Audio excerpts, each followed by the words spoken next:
तो इस तरीके से जो वेटेड एवरेज मेथड का जो एवरेज प्रॉफिट है उसको ईयर ऑफ परचेज से मल्टीप्लाई कर दिए, तो इस जगह से निकल के आ गया वैल्यूएशंस क्या है गुडविल का फर्म का। ठीक है, तो ये जो वेटेड एवरेज मेथड है उसका भी सम्स हो चुका है। ठीक है, बहुत ही अच्छा सम्स था। तो इसके बाद हम लोग क्या करेंगे, जो नेक्स्ट मेथड है उस मेथड का हम लोग एक सम्स करेंगे। ठीक है, देखो average net profit expected in future by G and company is 36,000 per year. Ji and company जो है ये एक्सपेक्ट कर रहा है कि अपकमिंग जो ईयर है उस समय जो एवरेज प्रॉफिट ये अर्न करेगा वो कितना होगा, 36,000। ठीक है, average capital employed in the business by the firm is ₹2 lakh. Capital employed ये डिस्कस हो ही गया था, फिर भी एक बार बोल देता हूं। कैपिटल एम्प्लॉयड सिंपल सा वर्ड, कैपिटल कितना बिजनेस में ओनर लगाया है। ठीक है, जितना गुड़ दोगे उतना मिठास होगा, तो इसलिए बोल रहा है कि कितना कैपिटल तुम लगाए हो वो है 2 लाख।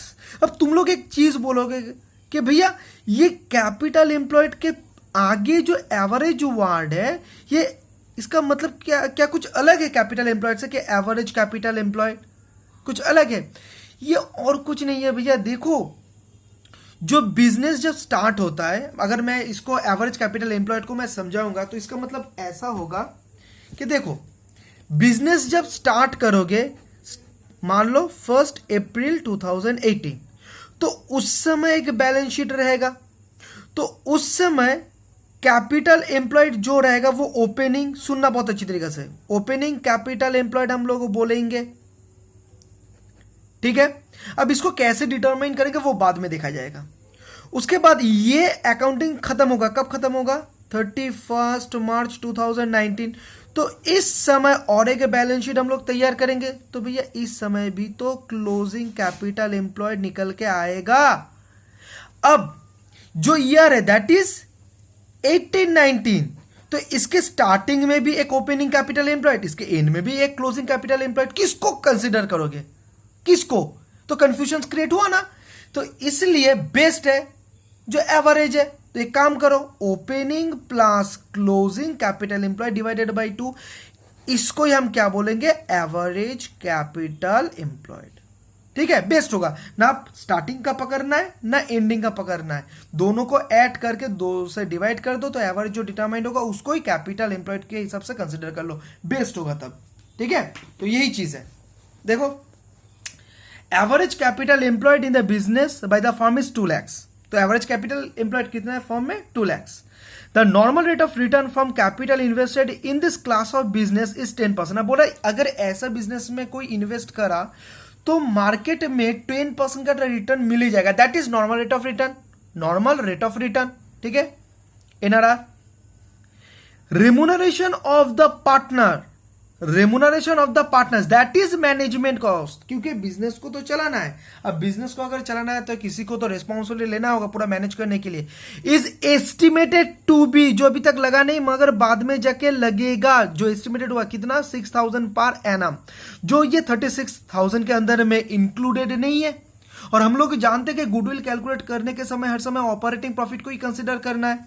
तो ऑपरेटिंग प्रॉफिट जब डिस्कस हुआ था उस समय लास्ट में एक नीचे था ना कि अगर बाद में जाके कोई ऑपरेटिंग एक्सपेंसेस होने वाला जो अभी तक हुआ नहीं उसको माइनस करना है, और उसके साथ साथ जो ऑपरेटिंग कॉस्ट जैसे मैनेजमेंट कॉस्ट, मैनेजरियल कॉस्ट, अगर ये सब भी रहा तो उसको भी माइनस करना है, क्योंकि वो भी तो ऑपरेटिंग होगा, क्योंकि ऑपरेट करने के लिए इन लोगों को तो पैसा देना ही होगा, मैनेजमेंट रिलेटेड कॉस्ट, तो वो तो ऑटोमेटिकली जो प्रॉफिट है उसको घटा देगा। तो एक्चुअल प्रॉफिट कितना आएगा, 36,000 माइनस 6,000 दैट इज 30,000। ठीक है, तो एक्चुअल एवरेज प्रॉफिट कितना आने वाला है, 30,000। और नॉर्मल प्रॉफिट कितना होगा, दैट इज नॉर्मल जो मार्केट से ऐसे रिटर्न आएगा कैपिटल एम्प्लॉयड के ऊपर, normal rate of return charge करने से हम लोग को मिलता है, दैट इज 2 लाख के ऊपर अगर हम लोग 10% चार्ज करेंगे तो कितना आएगा, 20,000। और इस जगह पे जो एक्चुअल एवरेज प्रॉफिट है वो 30,000, तो 30,000 से हम लोग क्या करेंगे, 20,000 माइनस कर देंगे, तो ऑटोमेटिकली क्या आ जाएगा, सुपर प्रॉफिट आ जाएगा। सुपर प्रॉफिट को क्या करना है, अब ईयर ऑफ परचेज से मल्टीप्लाई कर देना है। Find out the value of goodwill on the basis of 2 years purchase of super profit. अब सुपर प्रॉफिट कितना है, 30,000 माइनस 20,000 दैट इज 10,000, उसको 2 years से मल्टीप्लाई कर देना है, तो दैट इज आ जाएगा गुडविल का वैल्यू 20,000। पूरा ऐसे ही हो गया। ठीक है, मैं दिखा देता हूं एक बार करके। Average maintainable profit, future maintainable profit, sorry, या तो फिर ऑपरेटिंग प्रॉफिट, क्या लिखेंगे 36,000, और इस जगह पे ना सबसे बेस्ट होगा ये वाला अगर लिख देंगे मैनेजमेंट कॉस्ट 6,000, तो आया कितना 30,000। ठीक है, उसके बाद क्या करेंगे, उसके बाद हम लोग नॉर्मल प्रॉफिट निकालेंगे। ये तुम लोग शायद बहुत अच्छी तरीके से समझ चुके हो। 2 lakhs इंटू 10% दैट इज 20,000। अब एक काम करो, सुपर प्रॉफिट क्या करोगे, पहले लिख देना है, इस जगह पे पहले लिख देना कि average capital employed into normal rate of return, उसके बाद फिगर्स को लिख के ये वाला निकाल लेना। ये जगह कम है इसलिए मैं नहीं लिख रहा हूँ। सुपर प्रॉफिट में क्या लिखना है, पहले वो लिख लेना कि average future maintainable profit minus normal profit. इस जगह में मैं फिगर डायरेक्टली लिख रहा हूँ 30,000 माइनस 20,000 कितना आ रहा है 10,000, ये सुपर प्रॉफिट, और इसके बाद गुडविल क्या करना है 10,000, फिर से इस जगह पे लिखना super profit into year of purchase. तो मैं पूरा डायरेक्ट ये लिख रहा हूँ, तो ईयर ऑफ परचेज कितना है 2, तो कितना आ रहा है 20,000, ये 20,000 है under super profit method goodwill का वैल्यू फर्म का। ठीक है, खत्म, ये सम्स तो खत्म हो गया। मगर अब तुम लोग का एक क्वेश्चन है कि भैया एवरेज कैपिटल एम्प्लॉयड का मतलब क्या होता है, कैपिटल एम्प्लॉयड का मतलब क्या होता है, ये तो हम लोगों को पता है, पता चल चुका है। मगर एक चीज़ कि ये जो ओपनिंग कैपिटल एम्प्लॉयड है, क्लोजिंग कैपिटल एम्प्लॉयड है, ये हम लोग कैसे डिटरमाइन करेंगे, वो प्रोसेस थोड़ा समझा दीजिए। क्योंकि अगर यही नहीं जानेंगे तो एवरेज कैपिटल एम्प्लॉयड अगर बाद में जाके किसी जगह पे हम लोग को डिटरमाइन करना होगा तो हम लोग तो कर नहीं पाएंगे। इसलिए opening capital employed, closing capital employed कैसे निकालेंगे वो हम लोग को बता दीजिए। ठीक है, तो इसके लिए हम लोग क्या करेंगे, अब कैपिटल एम्प्लॉयड को कैसे डिटरमाइन करना है इसके ऊपर थोड़ा डिस्कस कर लेंगे। ठीक है, इसलिए देखो जो टाइटल दिया how to determine capital employed. ठीक है, अब ये जो कैपिटल एम्प्लॉयड हम लोग को डिटरमाइन करना है ये है अभी के लिए in case of partnership form, partnership form. ठीक है, अब तुम बोलोगे तब भैया क्या कैपिटल एम्प्लॉयड कोई दूसरा फॉर्म ऑफ बिजनेस के लिए क्या अलग होगा? हाँ, थोड़ा बहुत अलग होगा, वो हम लोग उस समय सीखेंगे जो आएगा रेशियो एनालिसिस चैप्टर के समय। ठीक है, मगर ये कंसेप्ट तो चाहिए ही चाहिए। ये 95% होगा उसके लिए, और 5% और एक चीज ऐड हो जाएगा, तब वो भी खत्म हो जाएगा। तो इसलिए इस पार्ट को कि पार्टनरशिप फॉर्म में कैपिटल एम्प्लॉयड कैसे डिटरमाइन करना है, ये वाला पार्ट को बहुत ही अच्छी तरीके से हम लोगों को समझना है। बहुत ही इंपॉर्टेंट एक कंसेप्ट है, बहुत ही इंपॉर्टेंट है। ठीक है, कंसेप्चुअली इसको सीखो। देखो ये जो कैपिटल एम्प्लॉयड हम निकालने जाएंगे, पहले क्या करेंगे ना, फिर से हम लोग इसका जो मीनिंग होता है वर्ड एनालिसिस करके इसका मतलब समझेंगे। कैपिटल एम्प्लॉयड, ये कैपिटल एम्प्लॉयड का मतलब क्या है कि बिजनेस का ओनर कितना बिजनेस में पैसा लगाया है, इसका तो इजी मतलब हुआ। क्योंकि कैपिटल जो बिजनेस का फिनेंस होता है, जहां से बिजनेस पैसा उठा के लगाता है, वो फिनेंस को पता है वो 2 टाइप का होता है। एक होता है इंटरनल, एक होता है एक्सटर्नल। अब इंटरनल होता है ओनर्स फंड, ठीक ना, और ओनर्स फंड को हम लोग क्या बोलते हैं, कैपिटल। ठीक। तो कैपिटल एम्प्लॉयड जब हम लोग को निकालना है तो क्या करेंगे, एक बैलेंस शीट रहेगा।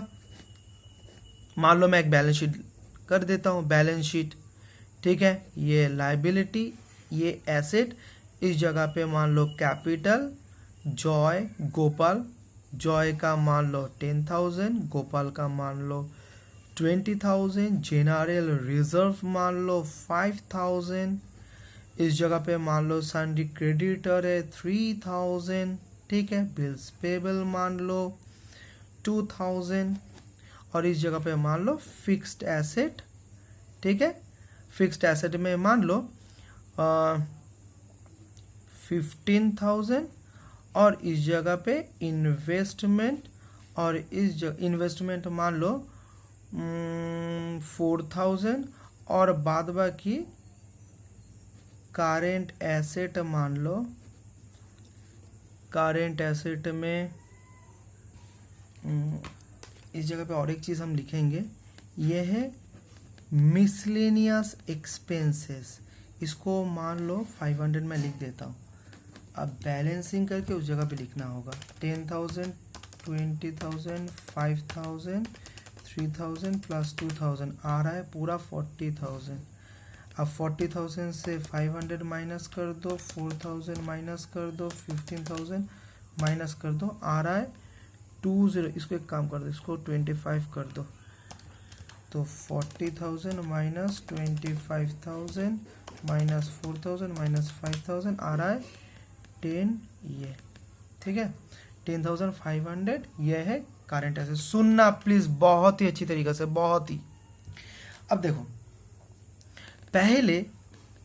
पहले तो कैपिटल एम्प्लॉयड, जब हम लोग कैपिटल एम्प्लॉयड के बिजनेस में ओनर कितना पैसा लगा के बैठा हुआ है वो मुझे डिटरमाइन करना है ना। तो डिटरमाइन करने के लिए क्या कंसिडर करना है, कैपिटल कितना है, ये पार्ट को हम लोग को लेना होगा क्योंकि ये ओनर है। मगर ये कैलकुलेशंस करने से पहले और थोड़ा चीज मैं चाहता हूं तुम लोगों को समझाने के लिए, वो पहले समझ लो एक एक करके।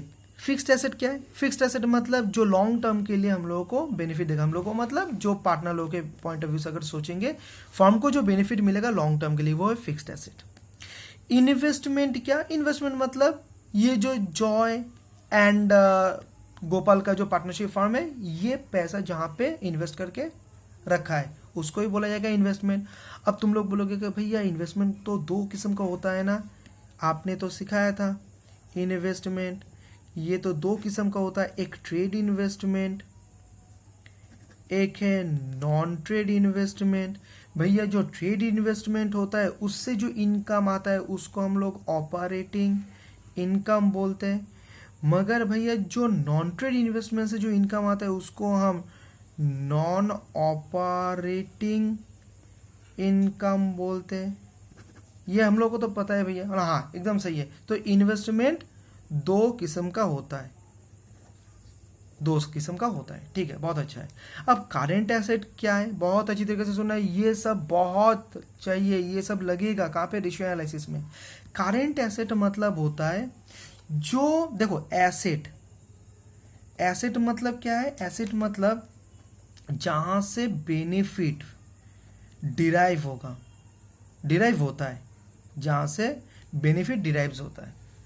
अब ये एसेट जो डिराइव होता है वो कितना दिन के लिए होता है? अगर ग्रेटर देन 1 ईयर तो उसको हम क्या बोलेंगे?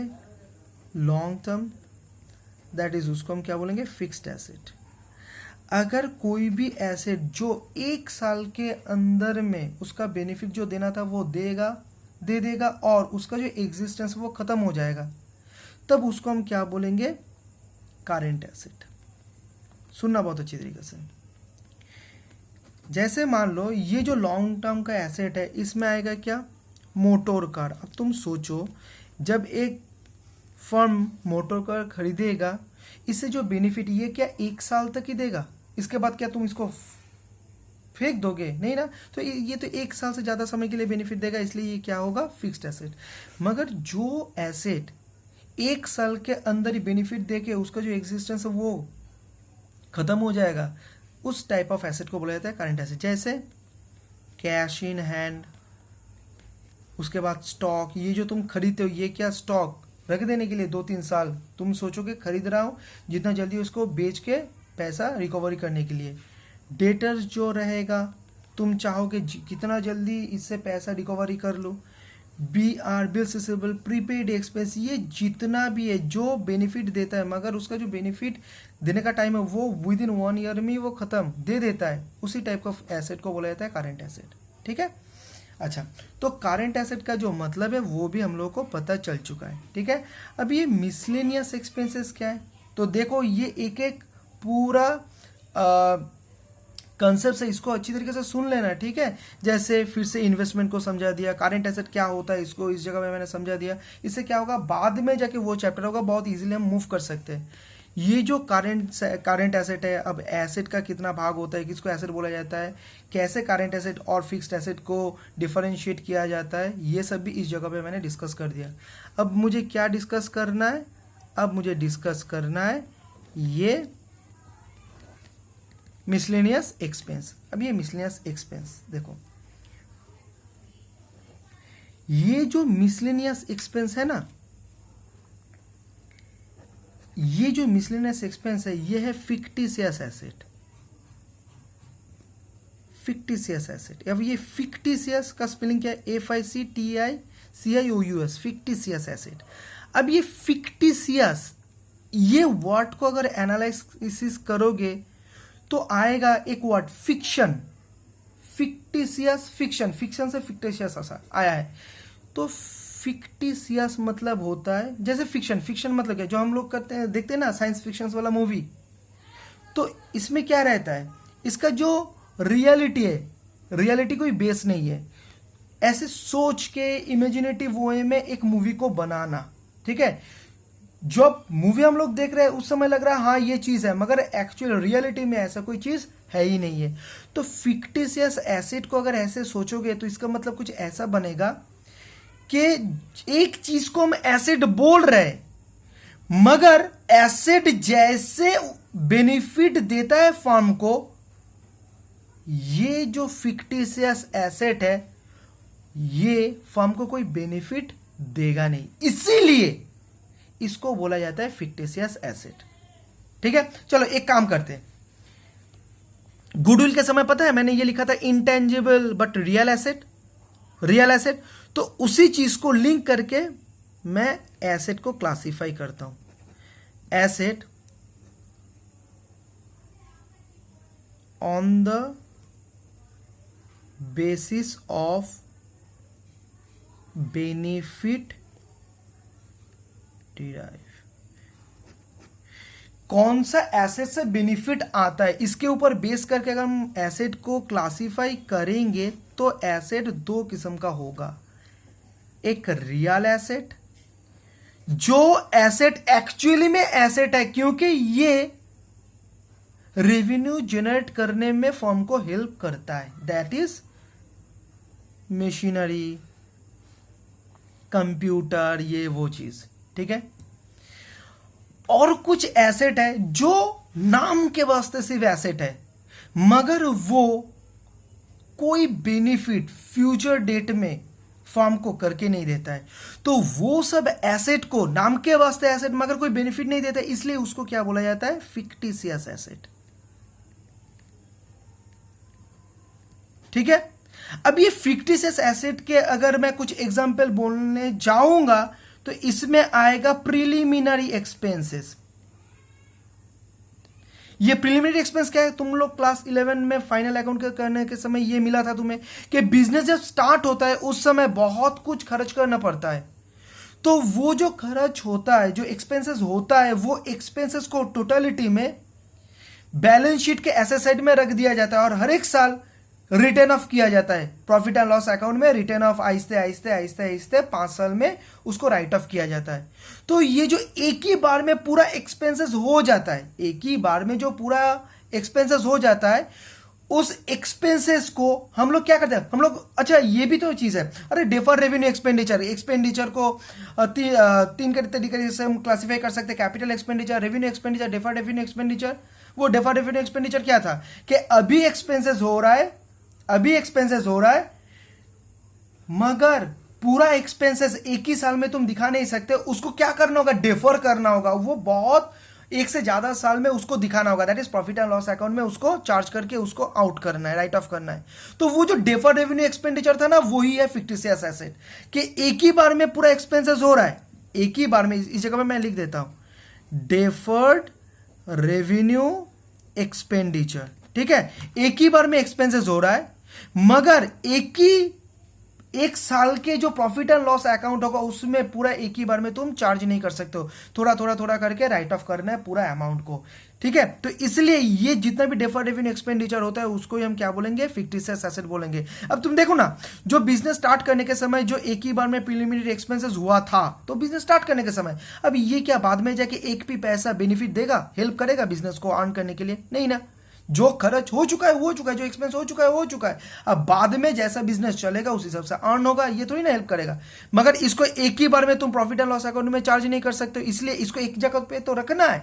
इसलिए कहां पे रखोगे, इसको रखोगे बैलेंस शीट के एकदम ऐसे साइड के नीचे में एक हेडिंग रहता है, दैट इज मिसलेनियस एक्सपेंसेस, उसके हेड में ये डेफर रेवेन्यू एक्सपेंडिचर या तो फिर फिक्टिशियस एसेट का जितना भी आइटम रहता है उसको दिखाना पड़ता है, ठीक है। इसलिए इसका नाम है फिक्टिशियस एसेट। इसका और भी एग्जांपल तुम्हें और भी आगे जाके जो भी चैप्टर है उसमें मिलेगा। तो अभी के लिए ये मान लो ये प्रिलिमिनरी एक्सपेंसेस, ठीक है। अब देखो ये जो चीज है ना, ये वेस्टेज है, वेस्टेज एक चीज है बिजनेस का। सुनना प्लीज बहुत अच्छी तरीके से। जैसे मैंने जनरल रिजर्व को, जब ये जनरल रिजर्व वो पार्टनर लोगों के बीच में बांटना होगा, उस समय मैंने बोला था जनरल रिजर्व है बिजनेस के लिए क्रीम। याद करो, अगर कोई भूल जाओगे तो प्रॉब्लम हो जाएगा, ठीक है। ये क्रीम क्योंकि खुद का ये पूरा ही प्रॉफिट है और इसके अंदर किसी को देना नहीं है, ये पूरा किसको मिल जाएगा, पार्टनर लोगों को मिल जाएगा। इसलिए मैंने बोला था जो जनरल रिजर्व होता है वो पूरा क्रीम होता है, ये पूरा किसको मिल जाएगा, पार्टनर लोगों को मिल जाएगा। अब सुनना, जैसे जनरल रिजर्व बिजनेस का क्रीम होता है, वैसे ही बिजनेस का एकदम फालतू वाला जो चीज होता है या तो फिर वेस्टेज मटेरियल होता है वो है फिक्टिशियस एसेट। क्योंकि ये देखो ये जनरल रिजर्व का पूरा उल्टा चीज होता है। जनरल रिजर्व पूरा क्रीम है, पूरा प्रॉफिट, पूरा पॉजिटिव चीज, और ये एक पूरा फालतू चीज है, इससे एक पैसा भी बेनिफिट नहीं आएगा बिजनेस के लिए। तो ये याद रखना, अगर क्रीम हुआ जनरल रिजर्व तो बिजनेस का एकदम फालतू वाला चीज जो है वो है मिसलेनियस एक्सपेंडिचर का जितना भी आइटम्स है, ठीक है। अब एक समझो चीज को, दुनिया में ऐसा कोई चीज नहीं है कि तुम उसका सिर्फ अच्छा चीज, अच्छा पार्टी लोगे और बुरा चीज को तुम नहीं लोगे। तो वो ऐसा कोई चीज तुम्हें मिलेगा ही नहीं कि जिसमें सिर्फ अच्छा ही चीज है, खराब चीज कुछ नहीं है। इसलिए तुम्हें क्या करना है ना, जब तुम कुछ चीज को सिलेक्ट करने जाओगे उसमें एक गुड क्वालिटी भी होगा, एक बैड क्वालिटी भी होगा। अगर तुम गुड क्वालिटी को लेना चाहते हो तो ऑटोमेटिकली बैड क्वालिटी को भी तुम्हें लेना ही होगा, यही रूल है, यूनिवर्सल रूल है। तो वही रूल इस जगह पे अप्लाई होता है कि बिजनेस का जो क्रीम है दैट इज जीआर, अगर पार्टनर लोग ये जीआर को लेना चाहता है तो ऑटोमेटिकली ये पार्टनर लोग को क्या करना है, बिजनेस का जो वेस्टेज चीज है दैट इज मिसलेनियस एक्सपेंडिचर का जितना भी फिक्टिशियस एसेट है उसको भी उन लोगों को क्या करना है, लेना होगा, ठीक है। एक्सपेक्ट समझ में आ चुका है, ये फिक्टिशियस एसेट क्या है, इसको क्यों लेना होगा, समझ में आ चुका है। तो ये जो एसेट साइड में जितना भी आइटम है हम लोग का डिस्कस हो चुका है, और ये तो तुम लोग जानते ही हो कि ये कैपिटल है, ये जनरल रिजर्व जो क्रीम है, और ये सिंडिकेटर से बिल्स पेबल है, ठीक है। तो ये जो बैलेंस शीट है, बैलेंस शीट का जो आइटम्स है उसका नेचर हम लोग को अच्छी तरीके से पता चल चुका है। अब हम लोग क्या करेंगे, अब हम लोग कैपिटल एम्प्लॉयड कैसे डिटरमाइन करना है वो चीज को इस जगह से हम लोग समझेंगे, ठीक है। सुनना, तो लिख लेते हैं कैपिटल एम्प्लॉयड, ठीक है। कुछ सीखना नहीं है, तुम लोग सब कुछ जानते हो, कुछ सीखना नहीं है, सब कुछ जानते हो, सिर्फ ठंडा दिमाग को लगाओ, ठंडा करके देखो। जब कैपिटल एम्प्लॉयड हम लोग डिटरमाइन करने जाएंगे तो पहले ये देखना होगा पार्टनर लोगों का कैपिटल कितना है। तो कैपिटल कितना है, ये 30,000, ठीक है। तो 30,000 इस जगह पे लिख लो, जहां पे क्या आएगा, कैपिटल, ठीक है। उसके बाद भैया जो कैपिटल पार्टनर लोगों का है साइड बाय साइड, ये जो प्रॉफिट है जनरल रिजर्व, ये भी तो पार्टनर लोगों का ही है, ये भी तो पार्टनर लोगों का ही है, क्योंकि अल्टीमेटली जब ये रिकंस्ट्रक्शन होगा ऑटोमेटिकली ये जनरल रिजर्व किसके बीच में बांट जाएगा, पार्टनर लोगों के बीच में ये बांट जाएगा। ठीक है, तो इसलिए 5000 जो जनरल रिजर्व है वो भी कहाँ पे आ जाएगा, ये पार्टनर लोगों के बीच में आ जाएगा। और हम लोग प्लगिंग बैक ऑफ प्रॉफिट भी सीखे थे कॉमर्स सब्जेक्ट में कि जो जनरल रिजर्व में रहता है वो अल्टीमेटली बिजनेस में घूम के इन्वेस्ट हो जाता है। तो ये भी किसका है, ये भी तो पार्टनर लोगों का कैपिटल का ही एक पार्ट है जनरल रिजर्व, इसलिए ये 5000 भी आ जाएगा। याद रखना है ये सब डिस्कशंस, जनरल रिजर्व या तो फिर रिजर्व। ठीक है, और ये जो सन्डी क्रेडिटर्स बिल्स ये तो नहीं है, बिजनेस में पार्टनर लोग कितना पैसा लगाए, तो एक है कैपिटल वाला एक है जीआर वाला। ठीक है, ये तो बाहर लोगों का पैसा है सिंडिकेट, ये तो एक्सटर्नल है ना, तो ये थोड़ी ना आएगा। ठीक है, क्योंकि इंटरनल ओनर्स फंड को सिर्फ डिटरमाइन करना है, तो एक है कैपिटल उसके बाद है जीआर। अब वही यूनिवर्सल एक रूल, अगर पार्टनर जीआर को कंसीडर करेगा, अगर वो जीआर को ले रहा है तो ऑटोमेटिकली जो गंदा चीज है फार्म का, दैट इज मिसलेनियस एक्सपेंडिचर का, दैट इज फिक्टिशियस एसेट, उसको भी लेना होगा पार्टनर लोगों को। जहां पे ये याद रखना, घुसा लो दिमाग में, जहां पे जीआर जाएगा उस जगह पे ये नेगेटिव, अगर पॉजिटिव किसी जगह पे जाएगा तो नेगेटिव भी उसी साथ ही जाएगा, तो मिसलेनियस एक्सपेंसेस भी जाएगा। मगर इस जगह पे ये कैपिटल के साथ जीआर ऐड हुआ है, तो ये क्या होगा, ऐड होगा। क्यों ऐड होगा, ये तो उल्टा साइड में है, तो इसको क्या करना है, माइनस करना है। ठीक है, तो माइनस कर दो कितना, 500, इसको हम क्या बोलेंगे, मिसलेनियस एक्सपेंसेस। ठीक है, तो यही है और बाद बाकी कुछ नहीं है, क्योंकि कैपिटल कितने इन्वेस्ट किया ओनर, तो यही तो है, एक पार्टनर का कैपिटल खुद का और जीआर में जितना वो सैक्रिफाइस करके जो जीआर बनाया, ये भी तो capital, plugging back of profit. ठीक है, और ये जो जितना पार्ट है ये थोड़ी ना उनका पैसा है, तो ऑटोमेटिकली ये कैपिटल एम्प्लॉय के अंदर में नहीं आएगा, और जहां पे जीआर जाएगा ऑटोमेटिकली ये भी जाएगा। तो ये तीनों को कंसीडर करके ये कैपिटल और जीआर को ऐड करेंगे और मिसलेनियस एक्सपेंडिचर्स को हम माइनस कर देंगे, माइनस करके क्या निकल के आ जाएगा, कैपिटल एम्प्लॉय। तो देखो कितना आता है, तो 35,000 माइनस 500, तो कितना आता है, 34,500 हो गया। कितना सिंपल है। ठीक है, कोई प्रॉब्लम नहीं है ना। अच्छा, अब देखो जॉय मुझे बोल रहा है कि भैया मुझे और एक तरकीब आ रहा है, यही चीज मैं डिटरमाइन करूंगा, ये 34,500 मैं डिटरमाइन कर सकता हूं, मगर भैया जो आपने कंसीडर किया ना, मैं ये सब चीज को कंसीडर नहीं करूंगा। अब ये सुन के मल्लिका बोला ये कैसे हो सकता है, मैंने बोला ठीक है तुम दिखाओ तो जॉय कैसे करोगे। अब जॉय बोल रहा है देखिए भैया ये जो बैलेंस शीट का जो लायबिलिटी और एसेट है दोनों साइड ही तो सेम है। मैंने बोला हाँ, तो जॉय बोल रहा है भैया एक काम कीजिए ना, आप ये लायबिलिटी साइड का कैपिटल और जीआर इसको ले रहे और ये मिसलेनियस एक्सपेंडिचर्स को माइनस कर रहे, और ये जितना भी आइटम है that is सन्डी creditors, bills payable, और ये मिसलेनियस एक्सपेंडिचर्स को छोड़ के ऊपर में जितना भी एसेट है ये तो छोड़ रहे हैं ना। तो अगर हम ये फिक्स्ड एसेट जितना आप छोड़ रहे हैं, पहले जो प्रोसेस आपने जो किए थे उस समय आप जिस को छोड़े मैं उस चीज को कंसीडर कर लूंगा, और कंसीडर करने के बाद भैया आपका जो आंसर आया इस प्रोसेस से भी सेम ही आंसर आएगा। मैंने बोला हाँ सही है।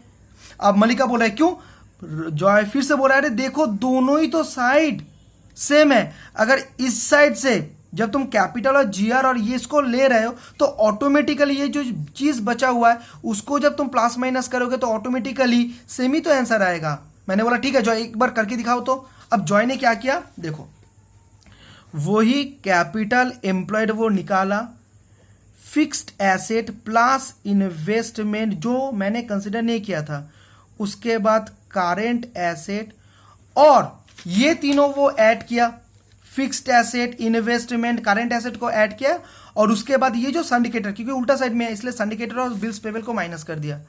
सैंडी क्रेडिटर और माइनस बिल्स पेबल को माइनस कर दिया। अब वो क्या क्या फिगर्स को बैठाया, फिगर्स को मैं बैठा के दिखाता हूँ। ये देखो फिक्स्ड एसेट का कितना है 25, 4000 और 10,500। फिक्स्ड एसेट का 25,000, इन्वेस्टमेंट का 4,000 और करंट एसेट का 10,500। और ये जो सैंडी क्रेडिटर्स और बिल्स पेबल है 3,000, 2,000 उल्टा साइड में लायबिलिटी साइड में, तो ये दोनों को माइनस कर दिया, आया कितना सेम अमाउंट। जॉय ने जो किया उस प्रोसेस से भी वो सेम अमाउंट ला के दिया। अब गोपाल बोल रहे तो भैया एक काम कर सकते हैं, आप जो कर रहे हैं ये तो अब लाइबिलिटी का जितना आइटम है लाइबिलिटी साइड से आप निकाल रहे हैं, तो ये जो प्रोसेस है जहां पे आप कैपिटल, जनरल रिजर्व और मिसलेनियस एक्सपेंडिचर्स को कंसीडर करें, इसको हम बोल सकते हैं लाइबिलिटी रूट। इसको हम क्या बोल सकते हैं, लाइबिलिटी रूट। के लाइबिलिटी साइड को कंसीडर करके मैंने क्या किया, गुडविल को कैपिटल एम्प्लॉयड को निकाला। और ये जो जॉय किया ना भैया, वो क्या कर रहा है, एसेट को कंसीडर किया पहले, दैट इज स्टार्टिंग कहां से किया, एसेट से। तो इसको हम एसेट रूट बोल सकते हैं, रूट मतलब रास्ता। तो जॉय ने जो किया इसको हम एसेट रूट बोल सकते हैं। तो इस जगह से क्या पता चला कि जो कैपिटल एम्प्लॉयड है वो कैपिटल एम्प्लॉयड को हम दो तरीका से, दो रास्ते से निकाल सकते हैं। एक है एसेट रूट, एक है लायबिलिटी रूट। लायबिलिटी रूट से अगर करना है तो कैपिटल के साथ जीआर को प्लस करना होगा और मिसलेनियस एक्सपेंडिचर को माइनस करना होगा। और अगर एसेट रेट हुआ तो इस जगह पे जिस चीज को तुम कंसिडर नहीं कर रहे हो लायबिलिटी रूट में, वही चीज को सिर्फ एसेट रूट में कंसिडर करना है, that is fixed asset, investment, current asset minus और जो भी लायबिलिटी साइड का है अदर देन कैपिटल और जीआर, इसको कंसिडर करोगे तो एक ही आंसर आ जाएगा, क्योंकि बैलेंस शीट का दोनों साइड ही टैलीड होता है। ठीक है, आएगा ही आएगा। तो ये भी चीज अच्छी तरीके से समझ में आ चुका है तुम लोगों को। ठीक है, अच्छा, इसके बाद जो होगा वो एक नया वीडियो में मैं डिस्कस कर रहा हूं।